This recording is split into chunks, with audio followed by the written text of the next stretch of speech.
Brandon, I think we're off to a much better start this time as we are, actually rolling. I've hit the record button. We haven't had to hit stop, and I might even be able to pronounce our guest name. So, do you think I have this in me, Brandon? I think all the stars are lining up just right for tonight. Hopefully, the fingers crossed. You got Well, this. we shall see. We shall see. He's coming from Sagamore Spirit, which is based out of Maryland. He's their Global Advocacy and Engagement Manager. Let's welcome in Clint Spotleson. Perfect. Also Yes. known as Spotty. Yeah. I was contemplating hanging up if you spelled it wrong, but you did good. You did great. No, A no plus for pressure, effort right? on No it. pressure. Oh yeah. Nice. Well, Clint, Nice. Spotty, we're glad you're here. We're excited about this one because Brandon and I both love rye whiskey. Like that's kind of our true jam. High rye bourbons, but also just a good rye whiskey as well. And that's all you guys do there. And we're going to talk about that here in a second. But I always like to just hop into a pour to get us started. And I love to Yeah. see this in a rye whiskey world. We got bottled in bond 7 year. Woohoo! Yep. Woohoo! That one is a very special one to us. So to give you a little starter on the company and everything, for those listening at home that might not be familiar, so we're based in Baltimore, Maryland. We're right in the Inner Harbor. The distillery's at 8 years now. As a company, we started in 2013. Obviously, it took a few years to get to market, and then got the distillery open in 2017. But this has been like the initial big pride thing. We've always stayed transparent on it. We did start as an MGP company, like so many do, but we worked hand in hand to build our mash bill out. And year by year, we slowly integrated more and more of our product into it. And last year was the first year we got to start seeing the fruits of that labor and seeing 100% Maryland made hitting the shelves for the first time. And so that bottle and bond is actually a really special one because that was our very first 100% Maryland made bottled and bond that we ever did. Oh, Well, I'm Yeah, excited because so it smells excited. fantastic on the nose. 7 years, which is, for a bottled and bond, you've got to go minimum 4 to get that couple extra years in there is beautiful. We have it right at our North Point facility. We have, someone on site to check it, which is, if you ever get a chance to go out there, you probably won't see North Point. You can drive by it, and it's very inconspicuous. Our storage house is about 15 minutes from the distillery. So they still get all that beautiful hot mid-Atlantic air in the summer, the cold air in the winter, but a little bit of that ocean breeze to it at the same time. What do you guys think? I love it. I mean, that was I've been fortunate enough to try almost all the pre Maryland bottled bonds to that one, and even 3 to that one is night and day how delicious it is. man. First sip is. Ooh. It's got a lot of it brings a touch of heat, but a lot of flavor, and that Right. nose is fantastic. By the way, like Yeah. that nose Oh, is yeah. as inviting as And it I can be. definitely think it's a great way of showing off. Again, for people that aren't familiar, we do a double mash bill. So we have a high rye and we have a low rye. The high rye is kind of your very traditional. I always joke it's the MGP special, the 95.5, 95 rye, 5% malted barley. But then to follow kind of historically what you saw with Maryland, we cut in a lower rye too. So Maryland ryes, when you go back 200, 250, 300 years, you look at like George Washington's notebooks, we'll say 250. I'm going a little far with 300. Yeah. I mean, it's give or take that at that point. But they were kind of making whiskey with what they could. These were immigrants from Ireland, especially. Ireland was a big part for Maryland. Baltimore, in particular, was a huge Irish Catholic commune. So triple distillation, that was their thing. They knew how to make whiskey with grain, so rye was very abundant. But corn grew about that far north. And so they would take a little bit, throw it in, and to be honest, they just liked the sweetness on it. It was George Washington's recipe, same thing. You go in his book, he never said how much you put in, but there was sweetness. So it always kind of kept with it that there was that little bit more of a corn content. So we honor that with the low rye mash bill, which we do a 52% rye, 43% corn, 5% malted barley, and we ferment, age, distill everything, or ferment, distill, age. Saying it in the wrong order, we're definitely aging after we distill. We do the whole process separate, and then we blend it at bottling. So anytime we bottle, we do a true small batch. We do 20 barrels on any drop. And so of those barrels, I'd say 17 of the 20 are high rye, 3 are low rye. Sometimes we might, we might change it, alter it a little bit, but it usually doesn't vary out of that 80-85% in the high rye, 15 to 20% low rye. So, Well, Brandon, what are you getting here? Well, first of all, it's delicious, and so well done. Um, like John said, you get a little bit of heat, but man, I think there's a lot of flavor to this. Um, but also on that back end, like it mellows out at the very end for me. Like, you kind of get that big punch of like, I get like, maple, spices, salted caramel right through the middle, and then it just smooths and mellows it out. And because right off the front, the first taste to me is like it's 100 proof, but it kind of right off the bat, I was like, man, this is like maybe 110, 105, 108, something like that. But then as the roller coaster kept moving, it mellowed out with all the flavor, all that's in there, and all those notes that I was getting. And it is damn good.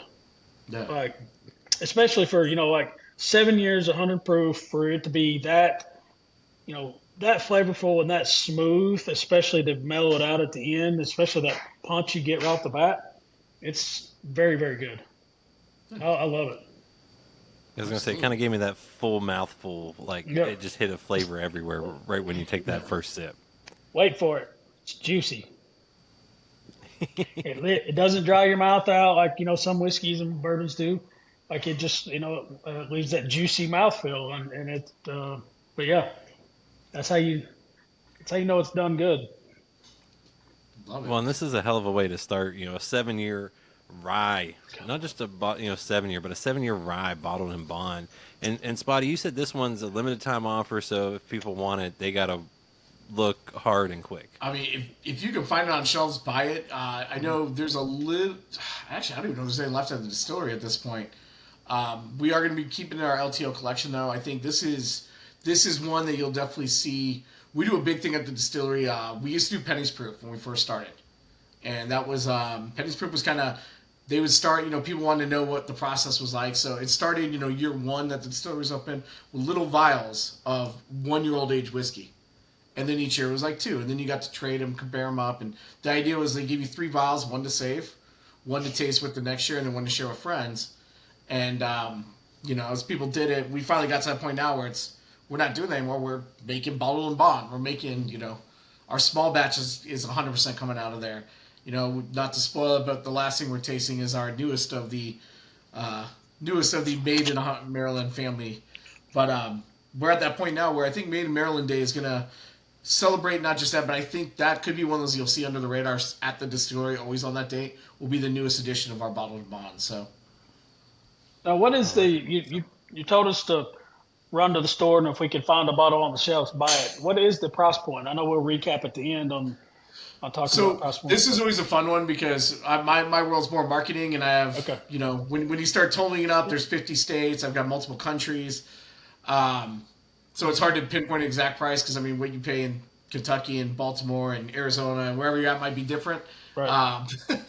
But I would put this one healthily in that like 45 to 55 range, most likely. So All day. you might see, like I said again, you never know if a secondary retail is going to mark it up a little bit more or somebody like that. But Right. we always positioned our whiskeys. Ryan Norwood, our VP and our master distiller, he always wanted a position where we were never overcharging. We want to make rye approachable, so the price points were always designed that, we want to keep it under 90, under 80. Yeah. Now to say 15 years from now, we drop, we got 7 years to 15, so like a 22-year-old whiskey or something like that, Right. that might be a little bit over, but I think people would understand at that point. At the end of the day, we just want to keep it competitive and, Yeah. offer a great product at a true price. We're not gonna, we want to make good whiskey. We want to share it with the world. So Yeah. Well, if I folks just- are expecting a 22-year-old whiskey to be $45 to $55, then they need to find a new yeah. hobby. times have changed. We could go back my bartending days, like 15, 16 years ago, not to go too far off topic, but Yep. There was a position in like 2009 a bar I was at that we had a Buffalo Trace cocktail on the menu, and we used to get Pappy 23's free goods because they didn't know how to sell it. Yep. Think about that. Like, yeah, thousands of dollars of bottles now, tens of thousands of dollars a bottle. We used to get it for free because they didn't know what to do with it. Yep. And I could say attest to the same thing, because even here in Kentucky, like that long ago, 2009, 2010, somewhere in that range, maybe 2012, like you could go and buy the whole line of Pappy and it would be dust collecting on the shelf because nobody would buy it. Yeah. Like amazing how Dude, times then when have I knew changed. now, I'm like, every single one of those bottles would have gone home. Yep. I wish I could have hit rewind for that one. We would have been doing this from my yacht at this point. Yeah. But see, We probably wouldn't be having this talk either, because I probably wouldn't be with Sagamore. I'd be living on my yacht. Yeah, exactly. 100%. I just enjoy how Spotty was like, I'm going to put a little asterisk here on the pricing, so 15 years from now, someone doesn't say, hey, on that one podcast, he said nothing above a certain price. Right. Yeah. Like inflation, guys. Inflation. That's all I got to say. So, well, you talk about, you were a bartender. How did you get into this crazy thing that we call the alcohol business, the spirits world? I mean, so obviously it was a passion. I was early days in the cocktail scene in Phoenix, and kind of worked at, some notable bars, not only in Phoenix, but around the country. And one of the big things for me, and it's funny because you guys are in Kentucky, there's actually a whiskey camp for bartenders called Camp Runnamott. In the early days, I was a camper and learned a lot there, and fortunate relationships. So career-wise, like 2016, they were looking for a part-time person for Arizona for Whistlepig for Phoenix, and this was when Raj still owned it, Dave Pickerel was still alive and heavily involved, and so I actually started my first spirits role was as the part-time brand ambassador for Whistlepig in Phoenix. So it's kind of full circle to be back working for a rye company again, because I really do love rye. The whiskey with rye has always been my favorite. It's interesting. It's spiciness. It's fun. Like, I tend to like dry, spicy things. So, it's a perfect avenue for me. But we're going to get along real well tonight. I moved to Vegas, and obviously they needed a little bit more out of the role, so I left it at that time. But then, things changed post-COVID. I got older. Back can't bartend as well anymore as I used to. Elbows can't bartend. So, ended up kind of going to management, and then took a jump into distributor side, working for a spirits company, for a spirits division of a company, and kept hearing about people like, hey, like, I had a couple people reach out, like, I know this whiskey company looking for an ambassador and, advocacy manager, and long and short of it was one of those I was like, let's test it, let's see if I can do it, and I applied, and here we are today. So it'll be a year. My first anniversary is early next month. So that's awesome. Yeah, it's been a fun ride, and definitely not a sad ride at all. When it's a lot easier to focus on one major brand. I mean, now things have changed a little bit, so I do help oversee a little bit more of DiSerrano's full portfolio in the U.S., but Sagamore is still my baby, and my 85% of everything I do has to do with Sagamore. So that's awesome. I'm the high rye side of it. The high ride of our small batch career is Sagamore. So nice. Couple barrels of DiSerrano, Tia Maria, Busker, Zuka, engine thrown in. So that's awesome. Well, and you talk about kind of what drew you to Sagamore. So at the end of the day, what do you get to do in your role? Because clearly you're having fun talking to us. I know that. Mm-hmm. I wake up, I drink whiskey all day, and I pass out. No, I'm kidding. No, I love it. It's education. Life. When you look at advocacy, a lot of that is not only working with consumers and trying to figure out the right way to grow the brand and to achieve goals, but it's working within the trade, working within bartenders, working within resort managers, working this kind of situation here, working with whiskey aficionados to find the right way to really get the word of the brand out. I always joke that I'm probably Sagamore's biggest cheerleader, is the right way to say it. I mean, it's so a lot of it's educational build outs, events. A lot of my life right now is summertime. This is the heavy event season for the bar world, so it's all day just getting everything planned for it. It's one of those. Right now is all the hard work to enjoy. Like next week we're in Brooklyn for Bar Convent. the easy part of the job is sitting around talking about whiskey to everybody that's going to be at the conference. It's all the behind the scenes stuff right now, so it's a lot of that can be tricky at times, but it's enjoyable. And I mean, at the end of the day, I wouldn't trade for anything in the world because it's, as I like to say, my life doesn't suck right now. I get to talk about liquor all day. Yeah. I get to work with it all day. I get to travel for it. It's a lot of people would love to be doing what I'm doing. So yeah, absolutely. Yeah. If it's up to you, if one of y'all want to, let's roll into the next one. Oh yeah. So I think we're going double oak next, aren't we? Double oak next. Yep. The happy accident of the family. So this one of our core three. The core three within the brand, obviously, have the small batch, the double oak, and the cask strength. This one here, the labeling's changed, but we're wrapping up the last of the MGP juice. So this has a little bit in, I would say, because you got to think about the fact that I'll leave with how we produce it first, so it'll make a lot more sense when I do all this. So this one started as Ryan got some barrels and just didn't know what to do with them from Independent Stave.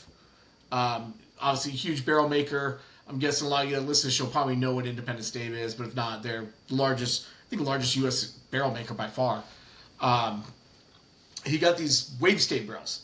And so what they were is they're little channels cut into each stave that give it a lot more surface area, roughly 25% more surface area. It was a sample barrel, so it was only at a level 1 toast. And so Ryan's kind of looking at it, didn't realize that the purpose of it was invented originally to help speed up aging in whiskey, so brands can get their product to market faster. Ryan was just like, yeah, let's throw some whiskey in and see what happens. But he didn't use fresh whiskey. He used whiskey that was already in the barrel and blended. So after we blended, we threw it in the barrel, let it sit at the top. We put them at the top of the storehouses at North Point. So, there during the summer, I mean, I was in there. The last time I tried to go to the top was last summer. And it was probably about 140 degrees at the top. So, I mean, I grew up in Phoenix. That's still that's too hot. I'm like, yeah, this is good. I get the idea. I know what the heat feels like. So, but it gives you an idea. In the summer, that barrel's just moving, and it's already got 4 to 6 year aged whiskey in it. Summer, it's moving. Winter, it's getting the icy elements. It's at the top again. So, while the heat rises, it's a lot colder. The walls are still permeating a lot more cold weather onto it. So we keep it at the top, just kind of really let the weather, mess with it, funk it up a little bit, and then pull it out. And, at that point, it's 96.6 proof. The reason I was saying that it's a little bit MGP left is we have a couple barrels that we're adding into that at this point that are towards the end of it. And since it's at that point, we're pre-blending before we put it into the barrel. Obviously, we could probably call of those barrels, maybe 5-10%. Is MGP. So realistically, you're getting 1%, 2% in that bottle. But the plan is by end of year we'll be 100%. We should be.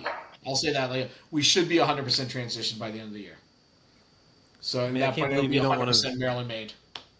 Can't believe you don't want to hang out in the whiskey sauna of the top of the house. Yeah, I mean it sounds fun. I've got an aversion to heights. That's what we'll just say. Not the fact I'd be melting and dehydrated up there. It's very industrial setup. Jump into the bay. Just run for a long time and jump into the bay. Yeah, just from there, with the right hang glider, you could probably make it. I mean, they're letting people jump in the water now, so that's a good sign. So the water's getting a lot cleaner. I just saw that the other day. They're doing a dive. People we're like, no, it's actually you're at a point now you can't go swimming day to day, but as long as you're not swallowing the water, you're going to be fine. So, Baltimore's been in. It's been a lot of changes. It's the city's actually, contrary to popular belief, it's actually become a really enjoyable place, really safer place to live. I mean, a weird stat that I threw out because someone was like, "Isn't it dangerous and just scary there?" I'm like, April. I haven't seen May's numbers yet, but the month of April was actually the lowest amount of murders they ever had in a month in the city's history. So it's. It's like any city. If you go down the wrong alley at 2:00 in the morning, you might get robbed. You could do that here in Kentucky. Trust me. Oh yeah, I've accidentally done it in Louisville before. It's not fun. Yeah. So, sure. Younger days when I was didn't need to be out till 2, 3 in the morning, but I was. We were trying to figure out how to get to White Castle because we knew that would be open. After a whole day of Buffalo Trace and Yep. then stopping by. Where else did we stop by? Yep. We hit another destination. It might have been Woodford on the way out, like when Frankfurt, Versailles, and then came back to Louisville. Yeah, I mean any city's gonna be like that, but Yeah. as a whole, like it's great to see Baltimore just becoming this beautiful, little gem again. Charm City's back, so Well, it's just like with any other, like they talk, any city in the world. Like just if you're just smart about it, and and you go about, you're visiting and your business, like as and you have fun and you enjoy the city, and all it has to offer, but you're also smart. Like you're not yeah. wandering around places you shouldn't be wandering around at 3 o'clock in the morning, and yeah, everything should be good. So I mean, there's definitely small towns I've been way more scared of being in at like 2 in the morning, driving sure. through than I am at Yeah. being, downtown Baltimore at 2 in the morning. That's for sure. yeah. So, So If you hear the banjos, run. oh yeah. yeah, exactly.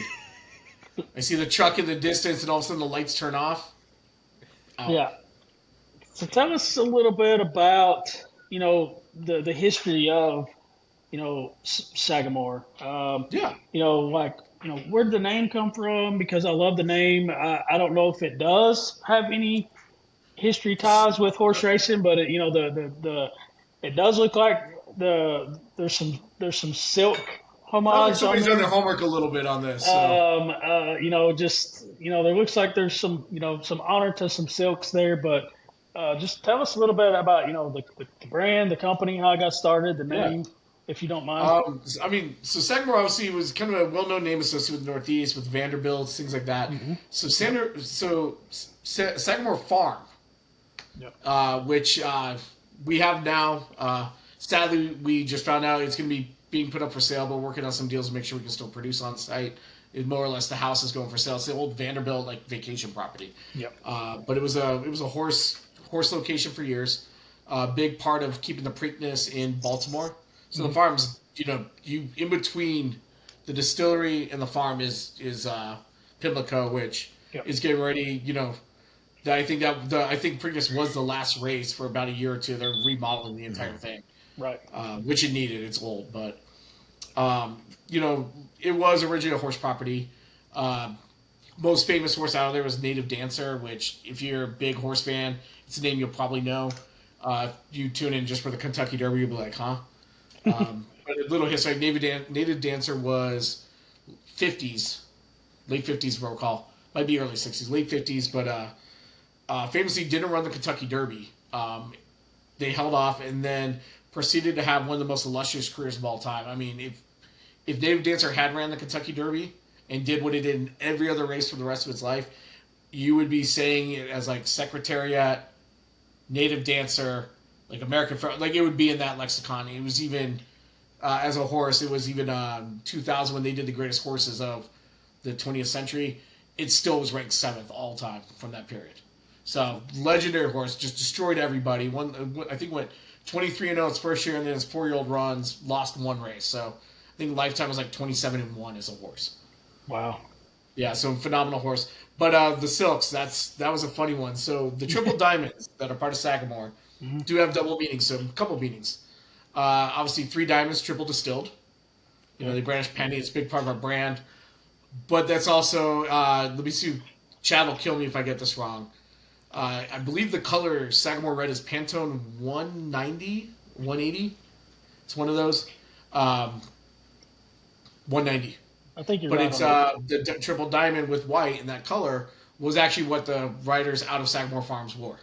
So that was their silks color. Nice. So that's why I was actually probably the first person to ever say I see the silks in it. Yeah.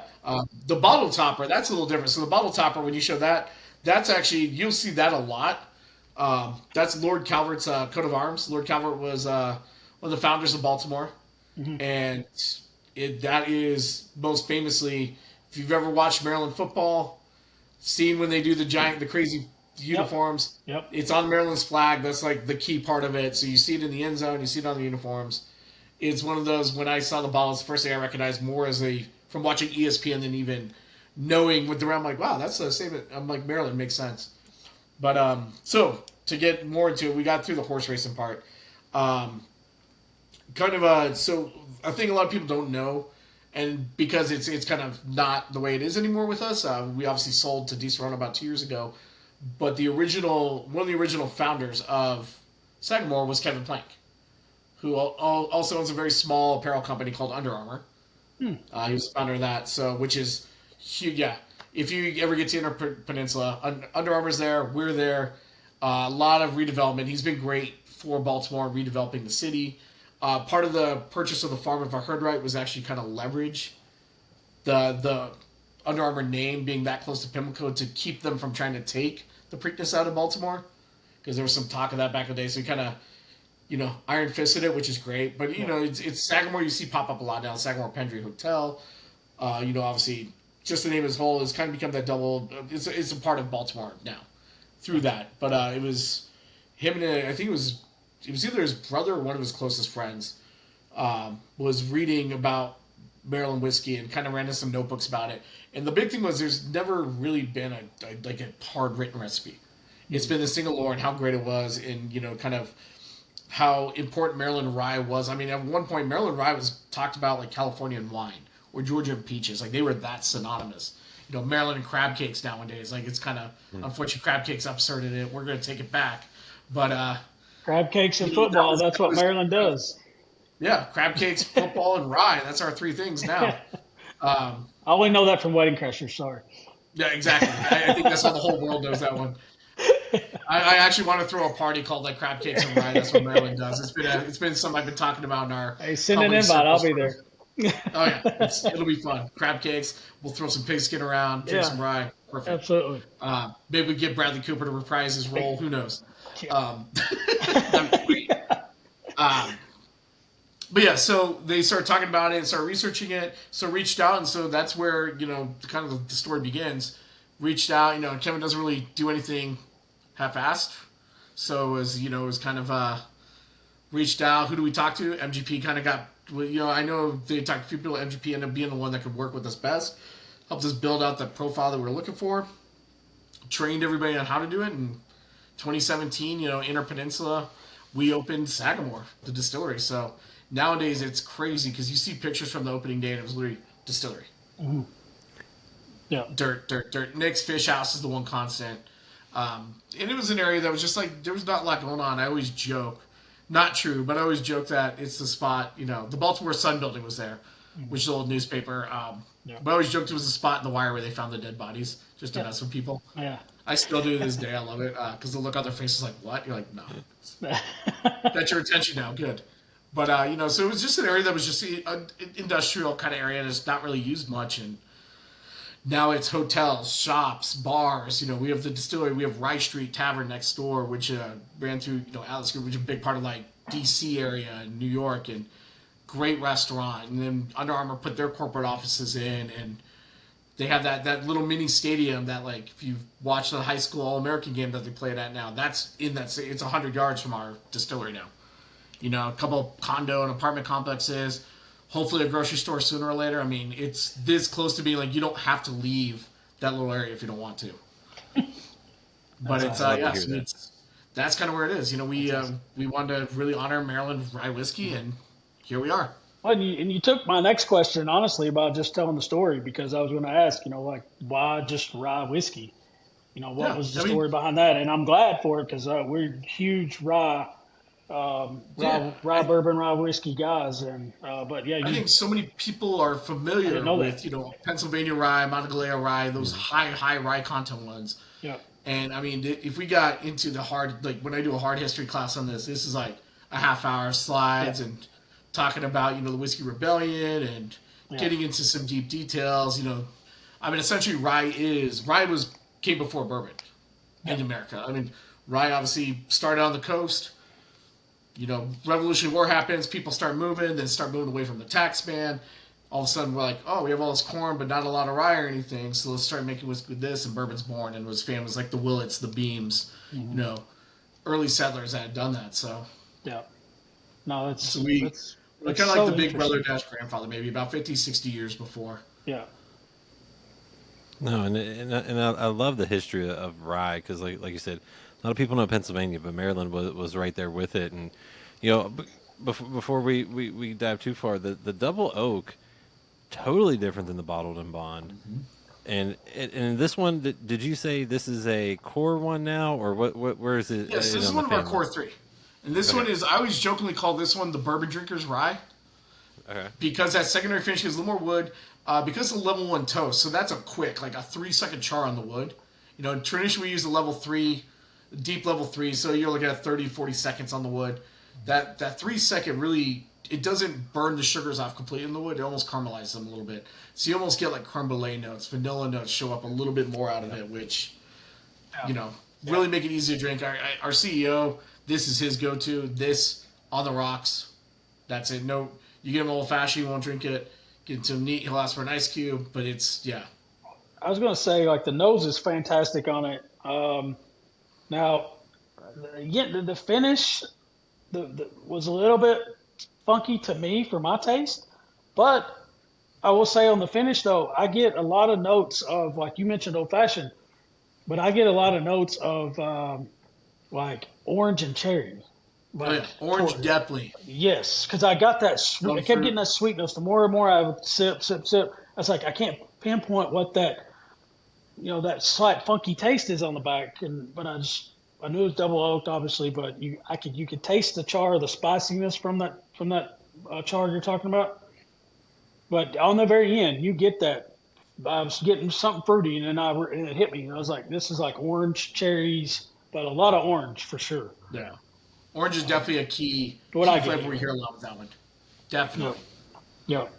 Very good. And once you said like it's the bourbon, the rye for bourbon drinkers, that set off the light bulb for me. I was like, that's where my mind went with some of those, as Brandon and I call them, those so traditional flavors.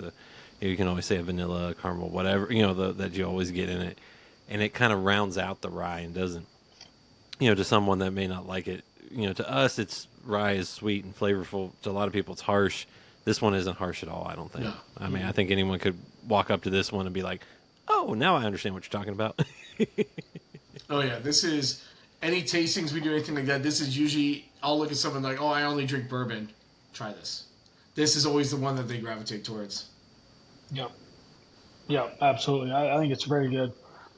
I was going to say, I like that one. And, you talk about the 100% made in Maryland type thing. I know that's something you guys have pushed real hard for. Mm-hmm. What's it like using the Maryland grown rye? What's the climate like there? Because, a lot of rye, that people may not realize this, a lot of rye comes usually from Canada, out in the Midwest, different places like that. I know a lot of estate whiskeys that's not becoming a big thing. So you're just starting to see that. We did a Minden Mill not too long ago from Nevada. They're growing it on their farm. But the Maryland grown rye, how does that impact the whiskey and everything that you guys are doing? Yeah. I mean, you're still going to get a little bit of that coastal breeze coming off on it. And so the farm itself has roughly 200 acres for agricultural use. Obviously, our water source is there as well. We do grow, all the corn grows on site at the farm. So it's non-GMO. We started working with the University of Maryland to find the most drought-resistant strand of rye because the climate is a little different. You don't get nearly the amount of snowfall in the winter to kind of wet the soil. You get those rains, but not as crazy. It's, semi-arid, but still coastal. So we use a Serafino rye, which is a little bit more hardier, great for making whiskey. We do as much as we can at the farm. But, give you an idea, like 2023, we did 1.6 million pounds of rye. That's like, we're not growing that on 200 acres. Let's face facts. Like, we're not. So a big part of our ethos was part of this Maryland Made was reaching out to farmers within Maryland, and not to get into a whole nother level. Obviously, there's huge tax subsidies on corn, huge. I think we all know that. Fuel, high fructose corn syrup, but there's none on rye for production for usage. It's all as a cover crop, so you can only take tax subsidies if you grow it, and then chop it down and let it regenerate the soil. So we had to come up with our own way to do it. So we actually buy the seed and we give it to the farmers. So we're kind of incentivizing them to grow it for us.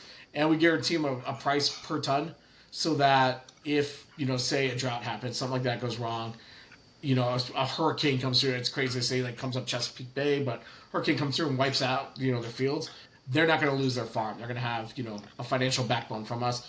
Pricey, yeah, but worth it to us. So we do that. We always have a backup plan too. So we try to use as much Maryland as we can. I mean, if the amount's not there that we need, we might reach out to another like nearby. Like we'll try to get as close to Maryland border, whether it's Pennsylvania or something like that. Maybe have to pull a little bit more rye seed, but we try to go as Maryland as we can. And so that with the farmers, it was helping them understand how to grow it, to not use it as a cover crop or as a breakdown, but to actually grow it as, guys, we're making some booze here. Yeah, Take a little bit, make some bread with it too while you're at it. Like, yeah, absolutely. Well, I don't know about you, but I'm excited for this next one. I'm excited you guys are trying this next one too, because a lot of people haven't had a chance to try this yet. Really? So we know who to ask for things. Yeah. You guys are doing the Cask Strength. Yes. I was joking earlier because you have more of this than I have at home right now. Really? So the Cask Strength, I do have Cask Strength, but Yeah. this was one that we started at 112 proof when we were first releasing. It's one of the 3 in the core. The main reason being is we were, switching out over the years, adding our product in and making it. We wanted to keep it at a consistent point, so that we can kind of showcase year by year the changes, make sure everything was staying the same, as close to the same as it can. Yeah. Towards the end of last year, we ran through the very last 7-year high rye barrel of MGP juice that we had. Yeah. And it was we knew coming in towards the end of the year we were getting really close. So we tried to time it out so we would do the last run of the year would be the last barrel. Okay.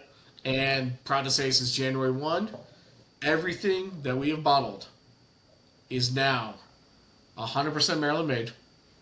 And with that, Ryan, a few of us actually got to play along in this party. It was fun to taste with this, but the decision was made to. We like things spicier. We like them a little hotter. When we were doing the original signature, that was 83 proof. Our small batch now, which is our frontline, everyday drinker, that's 93 now. Double Oak has always stayed 96.6, but we felt Cask Strength, and we talked to aficionados and fans, and the big part was, when you think Cask Strength, what do you think? They said, well, not 112.2, so it's now 123 proof. Yes. And it's a minimum 7-year age statement moving forward. That is nuts. The age or the proof is amazing, but the age statement to me is mind blowing. Yes. Because a lot of places are doing maybe a 2 or 3. Some of them do get up to the 4s. Obviously, MGP is a totally different beast with some of theirs, but like a 7-year minimum age statement for y'all on this product moving forward is amazing. Yeah. What's even more amazing is we're maybe raising the price 10%. Yeah. From what it is now. We're talking like on a shelf. It might be like and obviously I don't set the prices again, asterisk.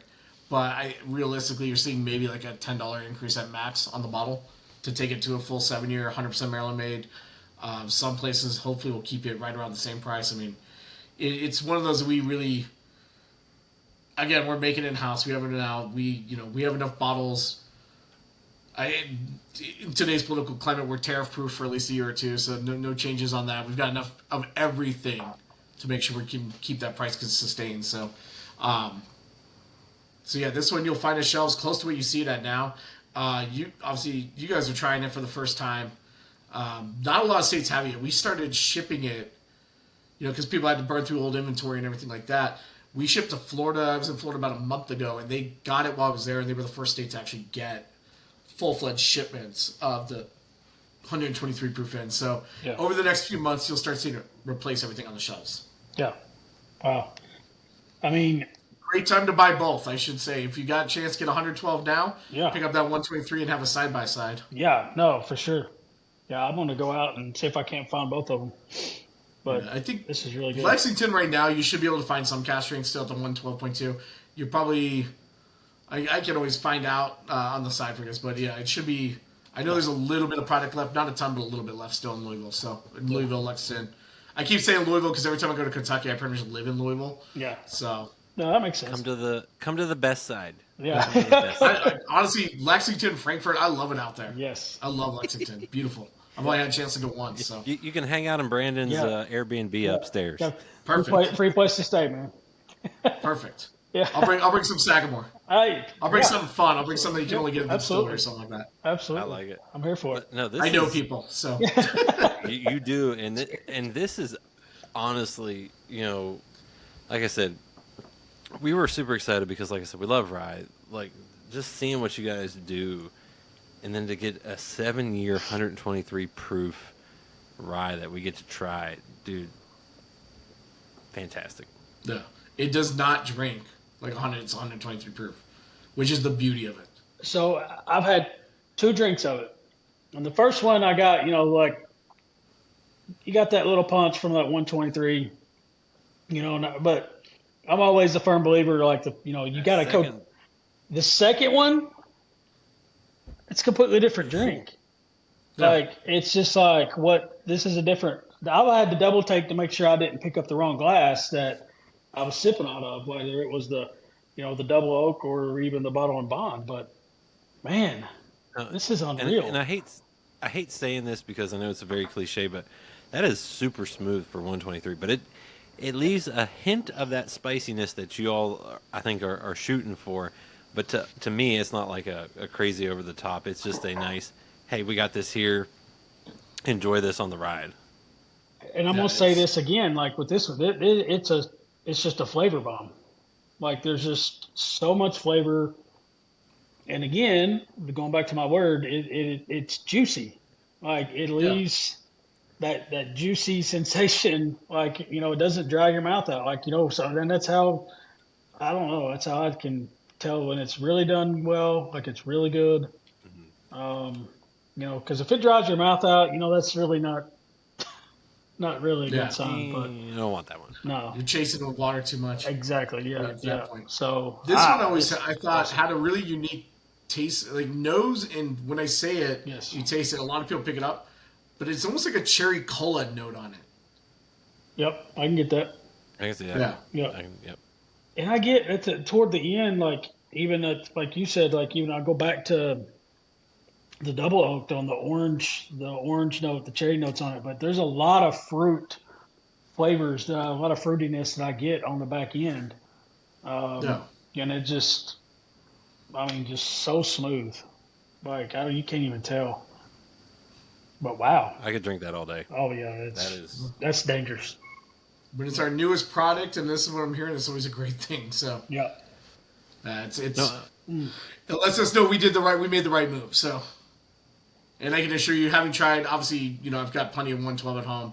Having tried the 123 a few times, though, it's Well, and Yeah. and I'm not going to name names or throw anybody under the bus, but there's been so many brands out there that'll have one of their like flagship, releases or flagship, bottles of their brand, and the original release has been at barrel proof or cask strength, and then they kind of go back and redo it, and then they proof it down, and it just it kind of wrecks it, So I'm glad you guys went the opposite way and was like, all right, this is at 112. Let's take it up a notch and see what happens. And man, it's and got more flavor, more yes, everything out. more of it. flavor.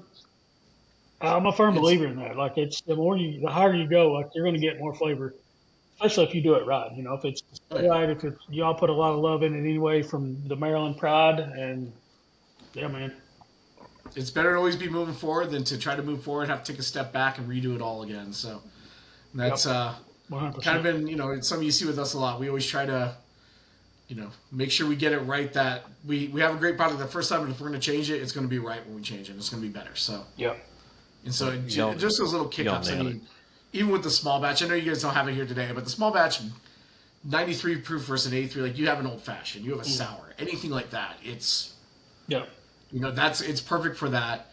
And it when can you, hold when up. You, when you got aficionados, or if you want to hear your shadows, that's when that cask strength really comes into light, and it's a great thing to have. But Yep.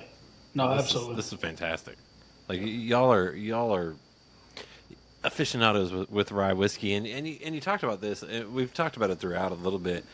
The price point to me, the approachableness, because you mentioned that's kind of what you guys wanted to do, but Brandon and I talk all the time, like with rye whiskey. I know it's hard. It is hard to make rye. It gums up things. It doesn't always play nice in the in the stills and all that. Mm-hmm. And for y'all to be not just doing a good price point, but a high age statement for rye here.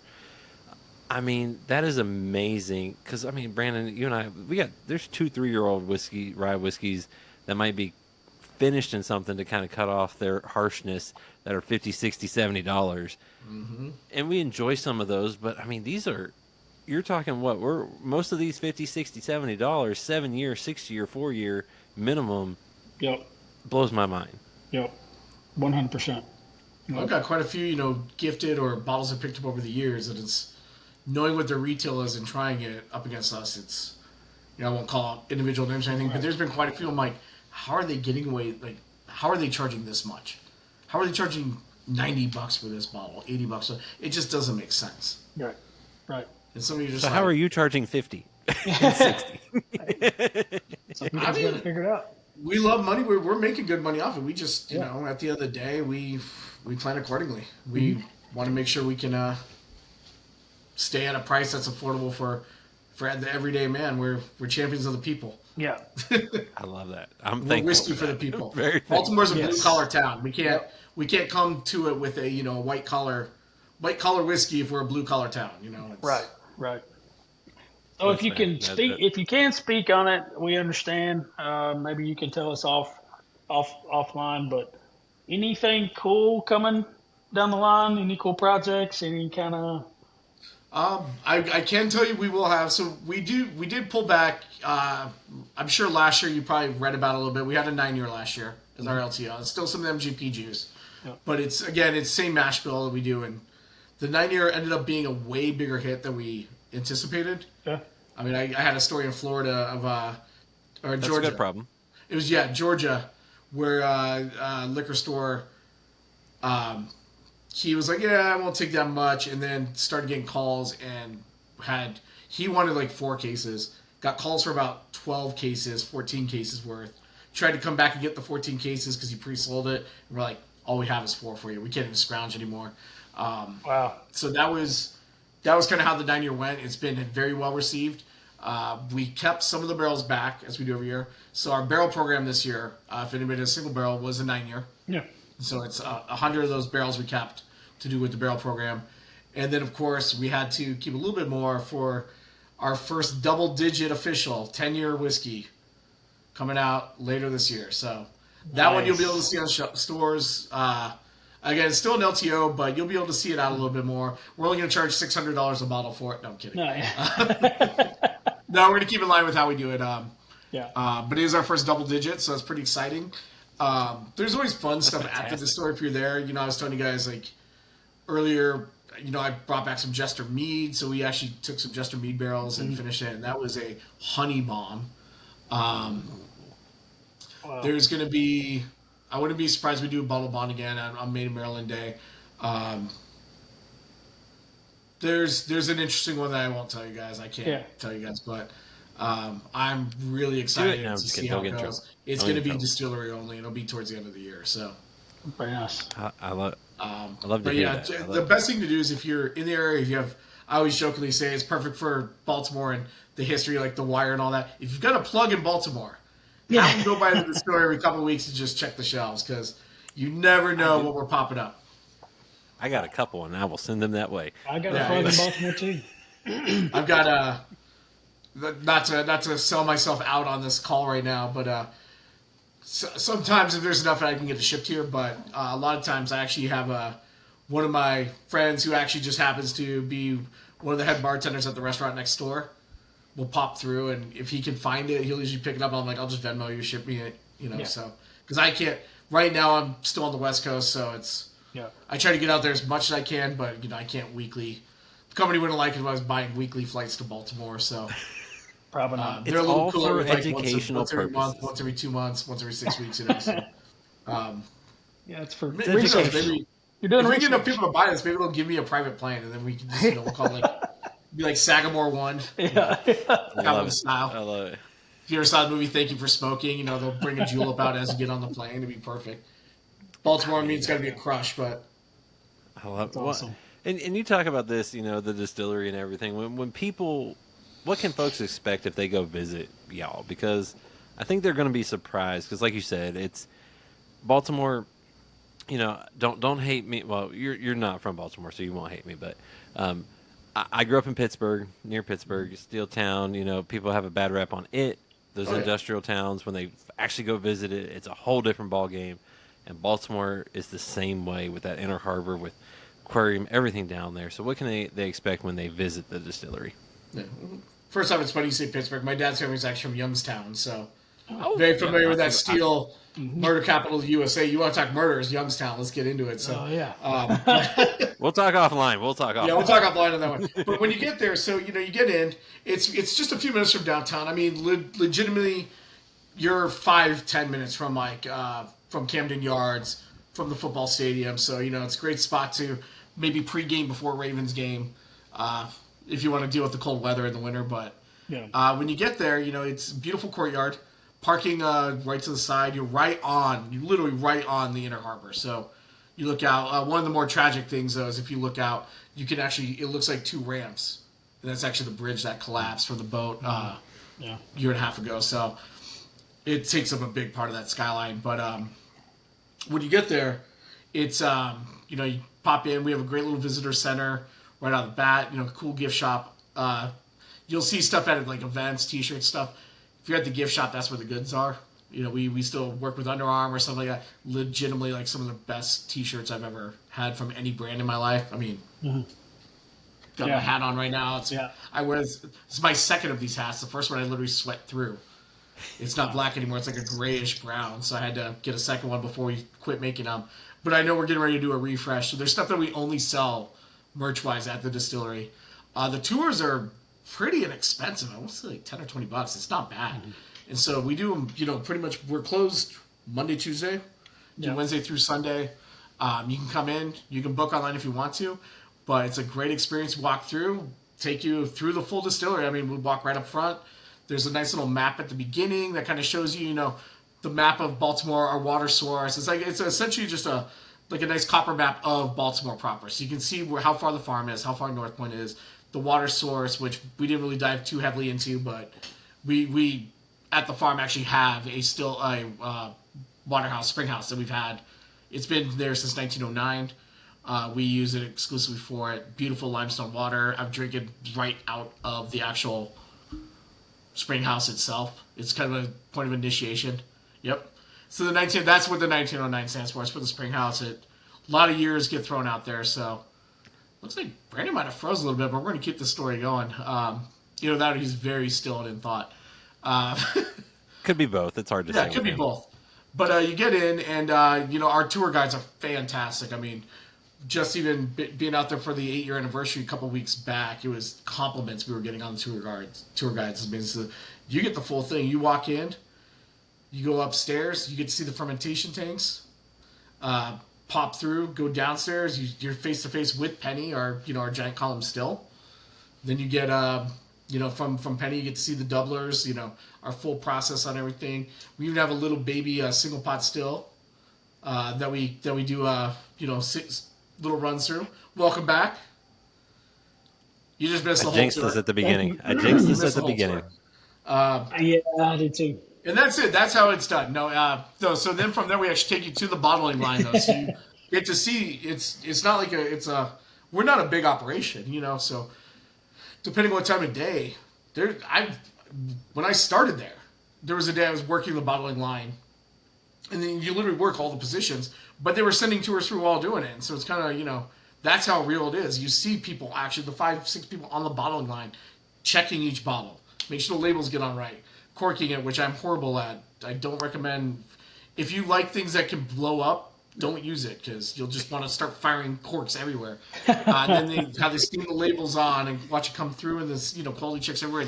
It's beautiful. But so you get to see the whole. Spotty was after never you see allowed the back in. fermentation. Yeah, so Brandon gets you up to speed. Get to see a little map of everything. Fermentation, walk you down. You get to see Penny in action.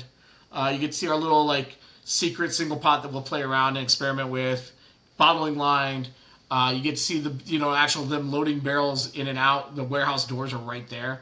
The dump tank, like bottling line, 10 feet away is the dump tank. Wow. So we'll literally dump, get all the char out, pipe it up to upstairs where, that way it pipes upstairs to 2 tanks. One's the high rye, one's the low rye, so we can blend it into the bottling line at that point. That's So you run upstairs, run it back down. That's small. Come outside, you get a beautiful view of the bay, of the Chesapeake Bay, and then you cut back in, and we do a full tasting. So you get to walk through the whole lineup. Sometimes they'll break out some really special, fun things, and then you pop out, and we have a beautiful little 1909 bar right there. Fun drinks.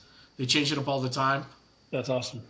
Yeah, That it's sounds a really cool that experience. sounds And it's really one of those areas, like I said, after that, you want to walk over to Rye Street and have lunch, you can.